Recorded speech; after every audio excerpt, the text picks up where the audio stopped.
candidates is from that area. Yes. Because if you look at the trends, if you look at the data, from 1996 there was a drop. 2000 it came down. It started rising in 2004. It came down in 2008. From 2008 it's been moving up marginally. From 2008 we met the man John Dramani Mahama, introduced by John Evans Tamils, and we have been seeing his home region being true to him up until 2020, where we saw that the increase took a nosedive. Reasons for which we do not know. But then the MPP also started off on a very low tone, and it kept on making some marginal gains, increasing marginally. But the narrative for the Savannah region is that, as well as we saw in the northern region, they have not performed poorly for the NDC at all. They have not gone below 55%, if my data is accurate, and I believe that. They've not gone below 55%. If you look at what we are seeing, even from the last 3 electoral cycles, and I do this because it gives us a true reflection of what we are seeing now, rather than going all the way back to 1996, because the factors then have variated so much from 2012. 2012, see what Mahama polled, 63.04%, that's some 99,000 votes. In 2016, he polled 63.97%, 106,000 votes. In 2020, it is 62.97%, 144,000 votes. So you could see that although the marginal increases in his percentage share of the votes from the Savannah region was not huge, the numbers game, if you go trickle down to the voters themselves, they are constant. So he moves from 99,000, there is more like some 10,000 to 106,000, 7,000. Actually, he moves from 106,000 to 144,000. The gains in 2020 would probably reflect the fact that people were not happy with the economy, and they felt like, let's stay true to what we know. Going back to the person that they dwell with and know it. So 144,244 is what he polled in 2020. The narrative for the MPP, however, is this. They started off on 34%, doing 54,000. They went to 33,000, 33%. They did 55,485. The difference is around some 1,000 to 1,500 votes. In the year 2020, they did 35%, and they polled 80,605. So you could see that for both of them, the increases are not huge. None of them has quite done more than 3% or more than 5% in the way that which they have increased their margins and increased their votes in the region. But if you trickle it down to the numbers itself, these gains are quite huge. You move from 54,000, 1,000 difference to 55,000, and now you do 80,000. For the MPP, they have done nothing below 30%. For the NDC, they have done nothing below 60%. And so I also see in this particular electoral cycle, despite the turnout, the numbers that will come in, the Savannah region will give the NDC nothing less than 60%. As to whether the MPP would be able to maintain the momentum and keep it at not going below 30%, that's a question for the gods. But the inroads, if you look at this particular map on the screen, you could see that it was heavily, dominantly green for the NDC in 2012, 2016. But the NPP made one significant entry in 2024. We could see in 2020, where you could see that blue area there. So gradually, they are making some inroads. And you could see from the numbers, they moved straight from 55,000 to 80,000. And this is not the region where Dr. Maumia is coming from. Now that the man of the home is pitched against someone who is not from there, the question is, what is going to play out? I don't know what Berners thinks of that. I don't know what Lee thinks of that. I don't know which one I should go first with. Emmanuel, interesting. We just wait, our fingers crossed, to see how it all pans out, right?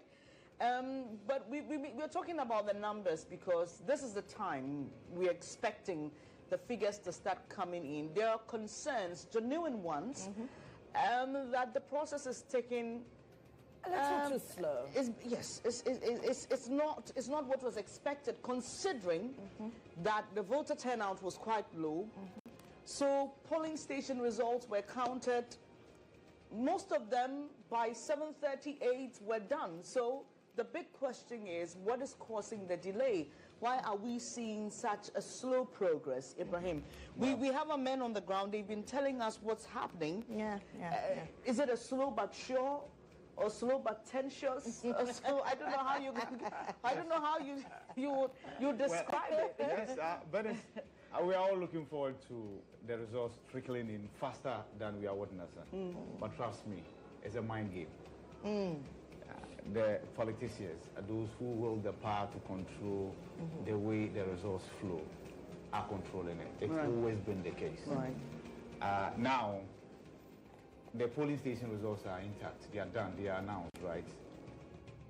We've been told that sometimes at the collation center, the process is just about to start. Then one party raises an issue, and then there's a halt. Now, I tell you, it's a mind's game because look at the Volta region results. We heard Amewu had fallen hours ago in Hohoi, but you still don't have the certified results. It's one of the first casualties that we were reported. Should we look at reworking the mechanism then? Because if results are collated at the polling station, if you have any protests, just, alert the team there, the EC officials there. While we're waiting to the bigger stage, then there's commotion and confusion. Isn't that the case? That's the law. Yes. The law is that at the polling station, if you want to ask for a recount, ask for a recount there. But guess what? At the polling station, the 1 and 2s have not been added for the losing candidate to know that he or she is losing, right? So it dawns on them after the tabulation is done by themselves, and they realize that we might have lost. What can we do to delay the process? What can you do what can we do to buy time? So that's exactly what you are witnessing. Could it possibly be the case of not necessarily buying time, but managing the emotions of your supporters, i.e., if the theory you're propounding is anything to go by, probably the incumbent is seeing something it doesn't like. So it's just about managing emotions, if that is the case at all. Especially when Dennis Miracles has clearly stated that the NDC is losing, and that we should wait for the EC, right? I'm sure you heard that as well. But of course, what we know for a fact is that before yesterday's exercise, we had been given timelines by the political parties as at what point in time they will have their results. Need I remind them that those timelines are past. Right. We were told by MPP when the results will be ready. Their own collated results will be ready. We were told by the NDC when their own collated results will be ready. In fact, on this same platform, when we engaged the Deputy Director of Elections and IT, he told us that 2 hours after polls close, counting is done, and the polling station results are declared, about 70% of the results could be collated. All right, we've got our fingers crossed. We're still waiting. Hopefully the EC is listening, and if there's anything causing the delay, we have received regular updates from the EC. I think it's time to hear from the EC, isn't it? I'm sure you want to hear something. You want to know what is causing the delay as much as we want to. Ejabeng still has the game of numbers with us, and he will be sharing more details. Emmanuel. Yeah, so the Savannah region, as I rightly indicated, the NDC, the MPP, considerably, they seem to be doing so well in that particular area. But then again, it is a game of numbers. We have to look at it down to the detail. And so I pick up my pencil again, and I go with a rec. And this time round, this is what we are doing. If you look at the total voter population in the Savannah region, we are looking at a number around 342,431. Then again, I will still go with my estimate of 80%, because I want to believe the North will always constantly show up. So 80% of 342,431. This looks like a CD. No, and it's 431. Now, if you do this particular calculation, the number that you are seeing that you're going to work with at the end of the day is around some 273,000 I use a K to represent my 1,000, 273,000. Now, if we are looking at the figures from the last 3 electoral cycles, as I told you, the MPP has not done below 30% ever in that particular region since it was carved out. The NDC has not done below 60% ever since it was carved out. So let's stay true to their numbers and their performance. I would like to pick with the lower bound because indeed, the highest I'm seeing there is 35%. The lowest I'm seeing there is around 33.40%. So assuming, as we are seeing it now, people don't come out in the numbers at all to vote whatsoever for the MPP for whatsoever reasons, and they go 30%. 30% of some 273,000, that gives us 27, 54, 74, and 81, some 81,000 of votes in the Savannah region. 81,000 out of the 273,000, what we are looking at is around some 196,000 for the NDC. This number, is it achievable? Is it too vague? Is it far from reality? No. Look at how they have increased constantly over time. From 99,000 went to 106,000 and jumped straight up from 106,000 to 144,000. John, 196,000. And it wouldn't be bad for an upgrade if Dr. Mahmoud Bawumia makes 81,000 as well in that particular region. It both gives them some 30% here and 70% of the remainder of the votes here. Now, if you look at their performance constantly, in 2012, when John Dramani Mahama was going on his own, he made as much, 63%. And so you could say that anytime he went on his own first, before he had even served fully as president, late John Evans Atamos paved way for him to become president. But the first time he came on his own, he has 63.04%. The stakes are quite high in this particular electoral cycle. So assuming you want to give him the blessings of his homeland, he prayed to his father this morning, yesterday morning, before the polls began. So assuming he got the blessings of his dad and his ancestors, this 70% is not far from reality. But assuming the North says, oh, he's also from within, not within, but he's still with us. So let's just give him some votes because they constantly have done between 30, give him just 30%. He's doing 81,000. And 81,000 plus the previous number inches him closer to a certain figure. And if you do the calculation for John Dramani Mahama as well, it inches him closer to another figure. This is the dynamic that can play out. It is the most likely, I can bet my last coin on it, that this is the most likely event to happen in the Savannah region, undoubtedly. But we'll take more about the Battle of the North very, very, very soon. But this is what is playing out in the Savannah region, and I believe that this number, if any of them could attain it, it could lead them closer to the number that we are predicting as the figure you must get to become the next president of the Republic of Ghana. Lily, Bernice, what do you make of this?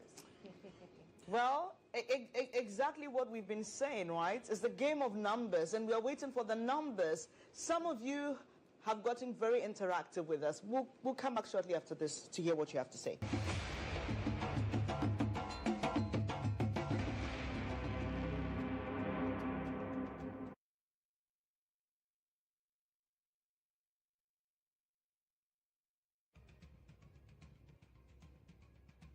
This is still election nights, continuing coverage of election 2024. We brought you game of numbers, what the numbers looked like in 2016 and 2020 and other previous years.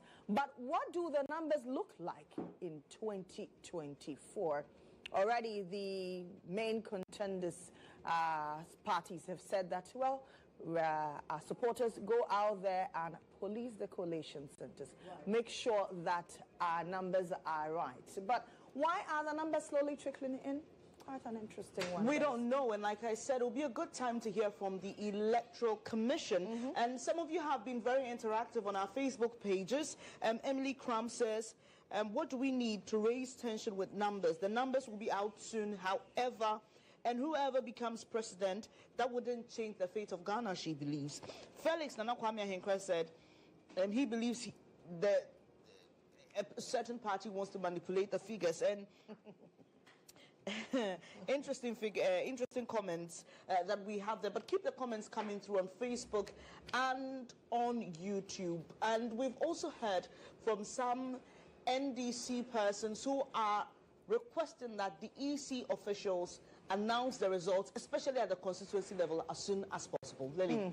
Let's go to Fantiakwa North constituency, particularly in Begro, where an MPP supporter has been beaten and has been carried away by an ambulance. Quite a sight there. Obiba Naneje Sikapa is our reporter on the ground. Obiba, what can you report at this time?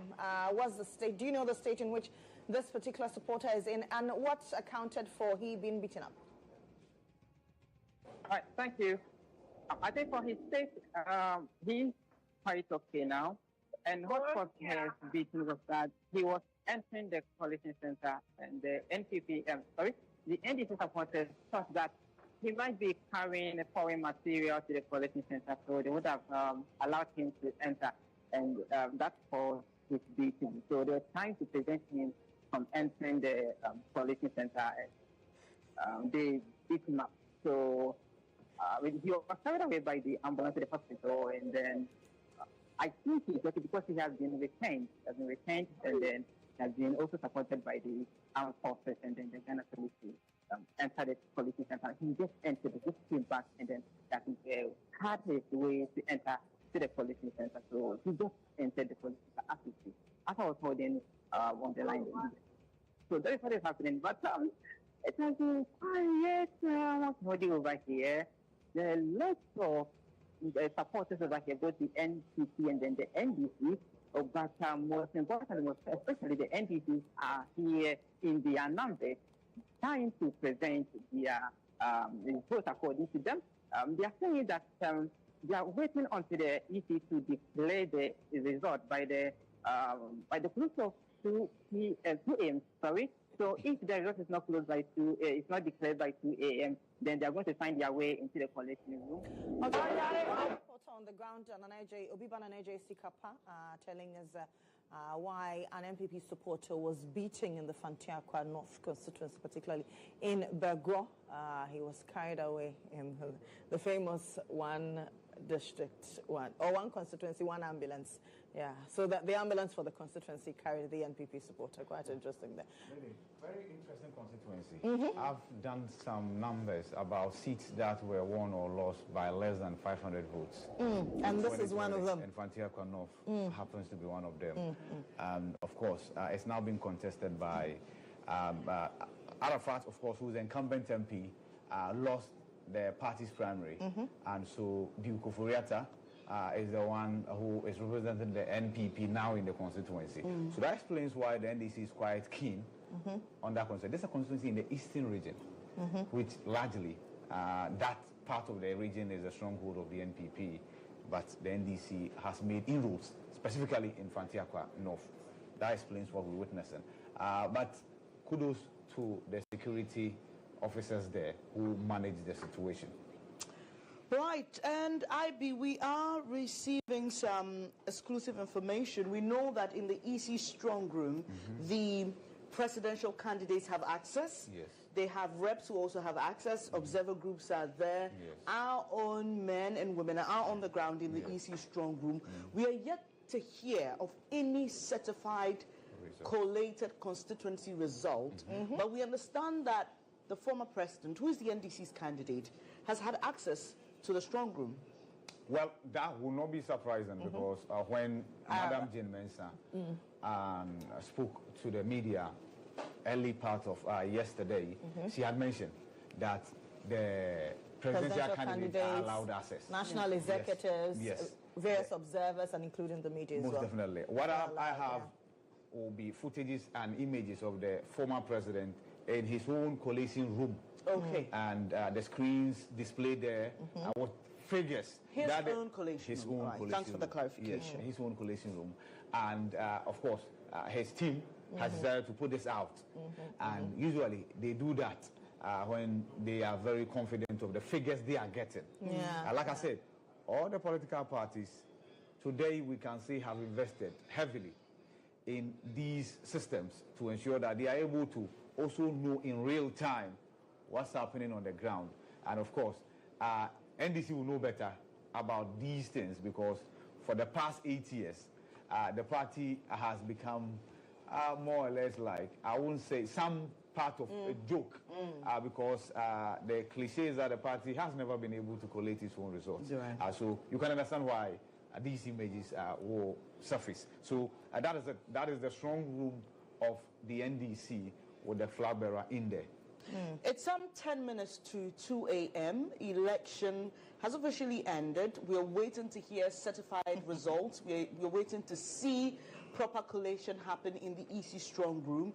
Some of you on social media are questioning the delay. We've heard from the security analyst right here in our studio a while ago, Dr. Bonner and Professor Ainin, talk about the tension that is likely to be created if we don't see the results rolling out as we've seen in previous elections. And so we're waiting to hear from the EC if there's any legitimate reason for the delay, considering that we didn't have so many people come out to vote, i.e. translating into huge numbers, which will require more time to sort out and count. As we sit here, we know that polling stations have counted results. So why is it taking so long? We know, according to the EC, that they were making the system smoother than previous elections. But let me just mention, from our own projections, we can safely say that in the Ododo constituency, the NDC is leading both parliamentary and presidential. That's not surprising, is it? No, at all. That's not surprising. But I sat here and I've said this time without number that this election was not going to be a contest. I won't say I've been vindicated as of yet. We'll get to know that in a few hours' time. But it's looking like all those constituencies that were flagged as keenly contested constituencies have become a disappointment. A disappointment for? For those who projected them to be keenly contested. Okay. That's my point. So those who flagged those constituencies. So it's been straight wins for whoever was supposed to win. Look at Adenta. Adenta, we sat here yesterday or 2 days ago, and we talked about how keenly contested Adenta was going to be like. And I had mentioned on social media, Ramadan seemed to be in trouble. And that was on social media. Kozi had the momentum on social media. She was executing projects on the ground, right? But had mentioned that the NDC had done something in Medina and Adentan. And that is to tell the settler communities or the residents there who hitherto will be bussed to the voter region to go and register because of COVID in 2020, not to move. So they registered in Medina, they registered in Adentan. And that was what did the trick for the NDC in 2020. That decision by the NDC has not been reversed. They still encourage their members who hail from the voter region, who reside in these two constituencies, not to go back to the voter region to go and register. Because for presidential elections, wherever you vote, it counts as one. And if the NDC maintains that particular policy that is implemented, then for the longest time, Medina and Adenta will always be a safe seat for the NDC. And so those were the dynamics that many people didn't pay attention to. Bernice, to answer you directly about the delay, I can tell you that the EC head office will have no answers for you because they don't deal with constituency collated results. They deal with regional collated results. So we are not even there. I appreciate that, but the EC has supervisory role. I get that. So, I mean, you are the Electoral Commission. You're working with regional results that will be faxed to you. But you should be concerned by now what the progress of collation is. I agree. And that's why I'm saying that the regular press briefings should be happening any moment from now. We should have another one, and we should know what's happening because people are asking. I think the solution will be Jane Mensah and her team at headquarters decentralizing information flow. The returning officers in the various constituencies should be addressing the media by now, not Jane Mensah. They should give them the go-ahead to address the media at the constituency collation centers and tell us what exactly is going on. But you can understand in previous elections, there was It appeared untidy. A lot of information flow. Exactly. It appeared untidy. I'm saying, and again, I must mention also, quite interesting that for many of the questions posed by our reporters at the EC strong room, we virtually didn't get answers. We were told it hasn't been brought to our attention, and that also raises a question of information flow. Is there a system that allows the EC headquarters to know what's happening, at least, even if it's not up to the minute, every 30 minutes to an hour, to know that this is what has happened? And for the EC to keep saying it hasn't been brought to our attention, it smirks of an EC that doesn't know what's happening. Because if more than one media house has reported a particular incident, there should be a monitoring team within the Electoral Commission addressing those things as they happen. Is it that the Electoral Commission is not in the know, or Electoral Commission is trying to shield the media from finding out the real situation on the ground? Well, relative to the delay, I'm not holding brief for Madam Jane Mensah and her team at the headquarters, but I think they might be as concerned as we are. So what are they doing about it? Here we have our reporters. Here we have tell us. You see, there's no way Jane Mensah can order a returning officer to start collation, especially when there are problems in that collation center. And we've reported problems. IB, you have a legitimate point. I am just saying that people want to know. I get it. 275 constituencies. If there are problems, they will not be in all these constituencies. Absolutely. By now, we should have seen in this region, 10 out of this number of constituencies have come through. This is what we've been able to calculate so far. Like I'm saying, we are here for you. You are asking the questions, and we are trying to get you the answers. So the EC should, at this point, either deal with the problems or address us and let us know what's happening. Well, our appeal will also go to the political parties and their agents. If there's nothing for you to raise a protest on, don't do it. Because once you raise an issue, it's incumbent on the EC officials in the collation centers to address those issues for amicable solution before they proceed. There are some areas that we have not reported any issues. But Ayawaso West Rogon, there's an issue. Ayawaso Central, there's an issue. Ablukuma Central, there's an issue, right? And Krowo, there's an issue. Ablukuma West, there's an issue. In fact, at a point in time, we had to ask our reporter in Okapi North to protect herself. Because she had filmed what was happening and the people there were agitated over it. So, unfortunately, the pockets of reports that we are picking about, protests here, attempt to swap ballot boxes, have become one too many. Probably too many than what we even recorded in 2020. Yes, in 2020 we had we had about Blukma Central. We had about Tetiman South, right? We heard about Tema West. We heard about Takons Sehuyoso, Sene West, right? But that was after it had all been said and done. Now, as we speak, we don't even have a single collating center that has gone beyond even 200 police stations by way of collation.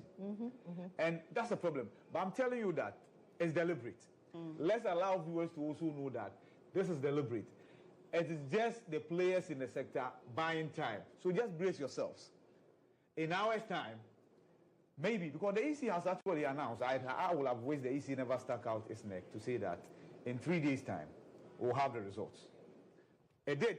The last time he told us 48 hours, we ended up doing much more than that. So I was thinking, this time around, the EC should have just said, we will announce the results when it is ready. But they've gone ahead to commit themselves that 3 days after yesterday, let the collation exercise start. Let it begin. Give us periodic update as we are doing. We had the one from Tema West, which has now gone updated, and I'm sure very soon we will give that to viewers and listeners as well, right?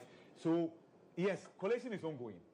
And I will keep piling up pressure on them to move at a pace that we can all be comfortable with. But we will not ask them to rush. It's interesting. It's interesting getting onto social media. I'm sure many of you have looked around on social media to see what's happening, knowing what's happening. Yeah. We have seen some of the activists of the governing party, interestingly, congratulating. On what basis are you congratulating your brothers, as we say, on the other side? So, because obviously they equally have their collation rooms. You're They've right. collated the results. You're right. Is also going around saying that we're winning. NDC Apparatchiks posting on social media claiming victory. Yes. But we wait. Fingers crossed. This is your election hub. We are on the ground for you, sifting definitely every information we get to ensure the right figures. Don't worry about that. We will. And it's interesting what you just mentioned about the players in the political space and why some will go ahead and congratulate others when there are no official results. Yes, some, to them, it's a told you so moment. It's exactly what is happening. Moment, right? Finger pointing, accusations here and there. Now he writes this. Were you expecting something different from Baumia? Yes, and this will be, yes.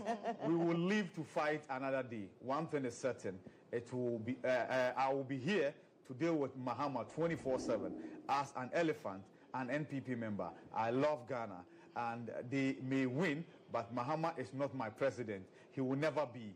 Ghanaians abroad should ignore any call for help from home. Now are scenes from Ododo. So also the bigger problem is crowd control, and we've been talking about that and how the Ghana Police Service in some instances is having a hard time dealing with the crowd. Obviously you know and you've heard the collation centers, but be close enough to see what's happening so they can report any issues of concern. But you see, the secret in politics, the politics is not even relationship. I knew I was going to win.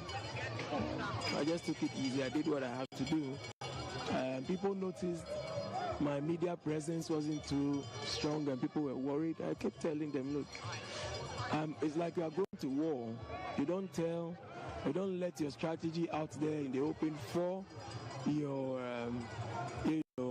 adversary to know. And I would rather be on the grounds and do my things on the quiet than be all over social media. I don't need to impress anybody. I need to impress the voters. And I have done that. My little challenge, I told the media I was going to win with a percentage of 63. But unfortunately, the turnout was very low. And I think it was due to the holiday preceding, and so people didn't really come to town. The whole town was quiet. Lots of people who left to their various homes didn't come back to vote, and that was why the turnout was low. And I chalked somewhere a little above 60%. I'd give thanks to God. We have a job to do. We have, water to provide for our people. We have to give our youth jobs. We have to make them employable, so we find them jobs. We have to support our younger ones to, attain higher learning.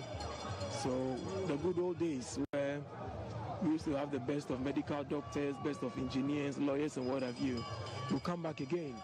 I don't want to say much. Let me just say thanks be to God. The biggest concern is your electorate tonight. How are you ensuring that they are controlled such that when all this is said and done, there would be no injuries, there will be absolute peace in order to do your constituency? I told you all from the beginning that for the very first time in the history of Ododo, we are going to go for elections without a single bloodshed.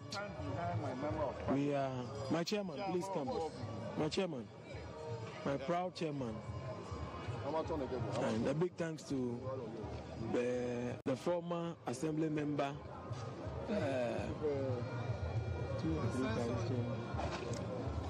three times constituency chairman, the dynamic young man. I want to say thank you for every little effort you put in to make this victory happen. God bless you, Chairman. Yes, so I told you all that we're going to go to an election without any bloodshed, without any form of violence. They tried it in the morning. They came around one of the polling centers near the London market wielding guns and whatever. The youth of the area chased them out, you know, letting them know that they are not scared of them, and they never came back.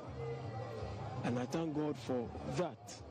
I know my supporters are excited and they are jubilating. In fact, I even asked them to go home about 3-4 hours ago. They said no, they are going to do this overnight, and I've advised them to do so, to jubilate or celebrate advisedly, just so they don't end up, like you said, getting injured or injuring any other person. I believe that it will all go well. It's just, you know, an excitement they are pouring out and nothing more.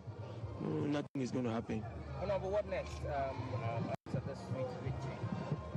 Tomorrow I'm going to go to church to say thank you to the Almighty God for making this long journey come to a beautiful end, and a new journey of hope for my people to start. Then after, I'm hitting the ground running.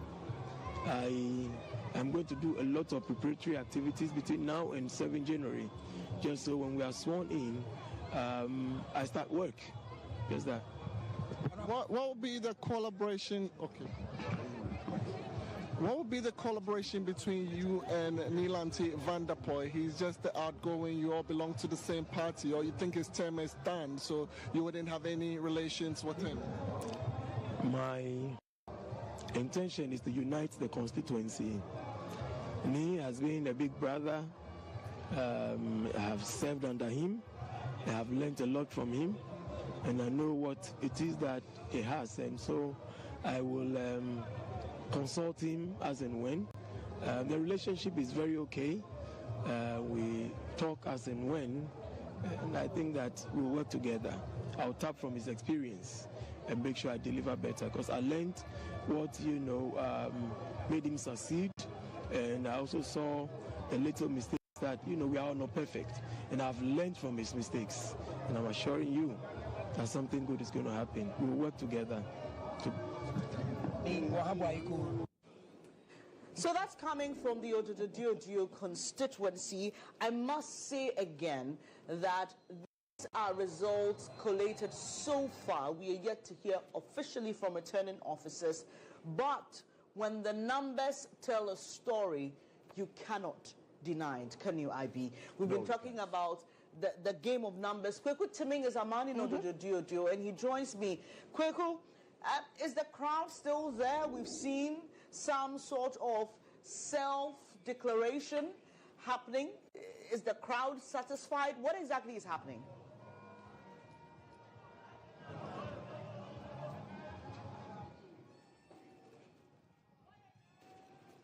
Well, Kweku Timing will join us shortly, and we'll just allow him to put his thoughts together there. So, Lily, there you have it. And IB, you have been monitoring what the figures are as they come in from our reporters on the ground. And you have some interesting news to share with us? Yes, of course. Let's start on the parliamentary, because we just returned from Ododo. It doesn't come as a surprise, all right? Nilante van der Poel did his term and decided to bow out. This particular constituency became a constituency of a conversation because of how Nilante bowed out. When he bowed out, he tapped somebody, and then the person was disqualified by the party. So it created some acrimony in the constituency. The party had to even defer the primaries for that constituency. Subsequently, the primaries were held, and Ni Ashikote then emerged. So many people were wondering as to whether that division within the NDC was going to affect. Otherwise, Ododo stopped being swing constituency a long time ago. It did. But many people, because of the fact that it's always flagged as a hotspot, do not look at the figures.